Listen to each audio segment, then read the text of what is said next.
প্রবাসাইসা মামলা ছাড়া হইলাম হাজতবাসী, প্রবাসাইসা মামলা ছাড়া হইলাম হাজতবাসী।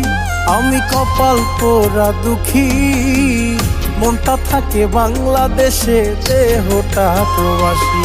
আমি কপাল পোড়া দুঃখী, মনটা থাকে বাংলাদেশে, দেহটা প্রবাসী।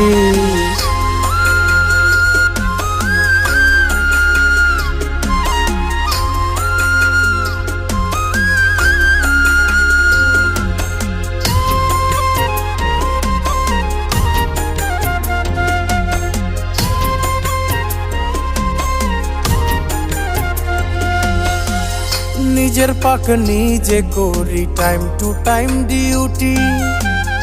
অসুখ হইলে কাজ করতে হয়, দেয় না কোনো ছুটি।